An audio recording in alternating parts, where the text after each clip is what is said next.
नमस्कार, स्वागत है आपका इंडिया न्यूज़ 28। आइए बात करते हैं उत्तर प्रदेश की कुछ खास खबरों की। उत्तर प्रदेश के संभल में आम आदमी पार्टी के राज्यसभा सांसद ने की प्रेस वार्ता। संजय सिंह ने लखनऊ में शुरू की जा रही आपकी रसोई पर की महत्वपूर्ण प्रेस वार्ता और योगी सरकार पर साधा निशाना। राज्यसभा सांसद संजय सिंह ने कहा, कोरोना महामारी में सभी जरूरतमंदों की मदद की जाएगी। संभल से मोहम्मद अली की रिपोर्ट। आए दिन दिल को झकझोरने वाली, रूह को कपाने वाली खबरें सामने आ रही हैं और उत्तर प्रदेश में आदित्यनाथ जी की सरकार मौत का आंकड़ा छिपाने की चाहे जितनी कोशिश कर ले, लेकिन गांव-गांव में जो दृश्य सामने आ रहे हैं वो अत्यंत भयावह हैं, डराने वाले हैं।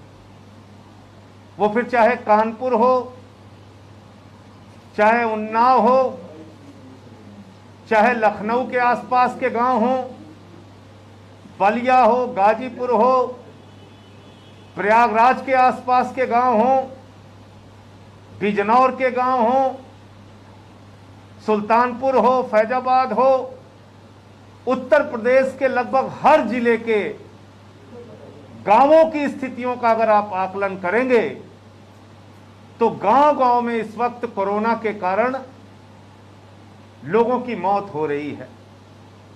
और इसीलिए आप देख रहे हैं कि शमशानों में लाशों की लंबी कतारें लगी हुई हैं। लोगों के पास शमशान में अपने परिजनों का अंतिम संस्कार करने का, दाह संस्कार करने का इंतजाम नहीं है। उनको लकड़ियां नसीब नहीं हो रही हैं। और हमने देखा कि प्रयागराज के घाट पर हजारों की संख्या में जिनको लकड़ियां नसीब नहीं हुई, अपने परिजनों का शव लोगों ने हिंदू रीति रिवाज के विपरीत बालू खोदकर जमीन में गाड़ दिया। यह उत्तर प्रदेश की मजबूरी की दशा है लोगों की। यह उत्तर प्रदेश में लोगों के सामने विडंबना और पीड़ा है, जिसको शासन और प्रशासन नजरअंदाज करने में, झूठ बोलने में और अपनी पीठ थपथपाने में लगा हुआ है। उन्नाव में हमने देखा बालू के रेत के नीचे लोगों ने अपने परिजनों के शव गाड़ दिए। हमने गाजीपुर में देखा 100 जमीन खोद के दफनाए गए। मजबूरी क्या है कि लकड़ी नहीं मिल रही है अंतिम संस्कार के लिए। आदित्यनाथ जी की सरकार ने दावा किया 5,000 रुपए मिलेंगे, इतना मिलेगा, उतना मिलेगा। अरे जब आपकी योजना ठीक है, अगर आपकी सरकारी योजनाएं सही रूप से जमीन पर लागू हो रही हैं, तो फिर क्यों लोग अपने घरों के शव जमीन में और बालू के रेत के नीचे गाड़ रहे हैं? इसका जवाब दीजिए आदित्यनाथ जी। ये जिन लोगों की जानें गई हैं, इनकी आत्माएं आपसे सवाल पूछ रही हैं। इनकी आत्माएं आपसे सवाल पूछ रही हैं कि हमने क्या गुनाह किया था कि मरने के बाद कफन और लकड़ी भी नसीब नहीं हो रही है आपके राज में आदित्यनाथ जी। और आज हालत यह हो गई है कि किसी जिले में कोरोना की जांच नहीं होती। गांव-गांव में खांसी हो रही है, लोगों को बुखार हो रहा है, पता ही नहीं चल रहा है कि उनको कोरोना है अथवा नहीं है। अस्पतालों में बेड का इंतजाम नहीं है, वेंटिलेटर हैं तो चल नहीं रहे हैं। लोग अस्पताल पहुंचने से पहले या तो अपनी जान दे रहे हैं या अस्पतालों में दम तोड़ दे रहे हैं।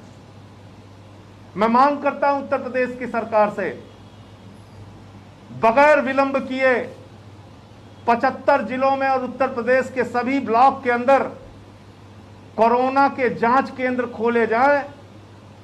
बीमारी छिपाने से, पर्दा डालने से, संकट के सामने खड़े होकर ताली बजाने और पीठ थपथपाने से समाधान नहीं होगा, बल्कि उसके लिए जरूरी है कि संकट को जानिए और संकट को रोकने का इंतजाम कीजिए।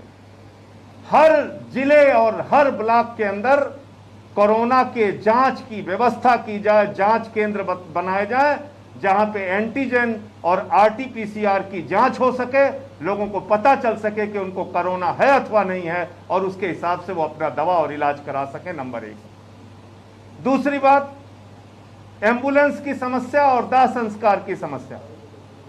सरकार ने आदेश जरूर जारी कर दिया, लेकिन जिस जिले में दाह संस्कार के लिए लकड़ी का इंतजाम नहीं हो रहा है, ऐसे जिला अधिकारी को और ऐसे प्रशासन के लोगों को निलंबित किया जाए, उनके खिलाफ कार्रवाई की जाए। यह गुनाह है, पाप है कि बलिया के अंदर पेट्रोल और टायर से अंतिम संस्कार किया जा रहा है, शवों को जलाया जा रहा है पेट्रोल और टायर से। यह अपमान है, यह गुनाह है, यह अपराध है जो हो रहा है उत्तर प्रदेश के अंदर। इसलिए कुछ घोषणाएं